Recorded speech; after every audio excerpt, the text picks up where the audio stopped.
দিশার হাতের নতুন ট্যাটু, প্রভাসের সঙ্গে প্রেমের গুঞ্জন। বলিউড অভিনেত্রী দিশা পাটানিকে সম্প্রতি কল্কি 1898 এডি ছবিতে প্রভাসের সঙ্গে দেখা গেছে। পর্দায় প্রভাস দিশার রোমান্সের পাশাপাশি পর্দার বাইরে তাদের রোমান্স নিয়ে এখন জোর ফিসফাস। দিশার হাতের এক ট্যাটু থেকে এই গুঞ্জনের ধোঁয়া উঠতে শুরু করেছে। দিশার হাতের এই ট্যাটুতে আছে কি? নাগ আশ্বিন পরিচালিত কল্কি 1898 এডি এখন বক্স অফিসে ঝড় তুলেছে।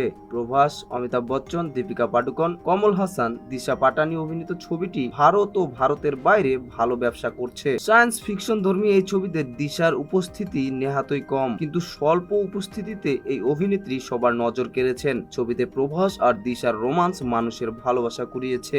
সম্প্রতি দিশাকে সাদা জগার্স প্যান্ট আর পাউডার ধূসর রঙের টপে দেখা গেছে। এদিকে দিশার লুকের থেকে বেশি তার হাতের নতুন ট্যাটুর দিকে সবার নজর গেছে। আর এই ট্যাটুতে লেখা আছে পিডি। এখান থেকেই সবাই একে একে দুই করতে শুরু করেছেন। অনেকেই ধরে নিয়েছেন এই পি অক্ষরের পিছনে লুকিয়ে আছে প্রভাসের নাম, আর ডি অক্ষর মানে তার নিজের নাম দিশা। এখন জোর গুঞ্জন 12 বছরের বড় প্রভাসের সঙ্গে প্রেম করছেন দিশা। এদিকে দিশার এই ট্যাটুকে ঘিরে সামাজিক যোগাযোগ মাধ্যমে নানা মত দিতে শুরু করেছেন অনেকে। কেউ যেমন ধরে নিয়েছেন পিডি মানে প্রভাস দিশা, আবার অনেকে মনে করছেন দিশার নিজের নাম দিশা পাটানি উল্টো করে লিখেছেন। এই বলিউড কন্যা নিজের ব্যক্তিগত জীবন নিয়ে হার হামেশাই আলোচনায় উঠে আসেন। এর আগে দিশার সঙ্গে বলিউড নায়ক টাইগার শ্রফের প্রেমের সম্পর্কের কথা শোনা গিয়েছিল। এমনকি টাইগারের পরিবার দিশাকে খোলা মনে স্বাগত জানিয়েছিল। কিছুদিন আগে তাদের বিচ্ছেদের খবর জানা যায়। এখন প্রভাস দিশার রোমান্সের খবর কতটা সত্যি তা সময়ই বলবে।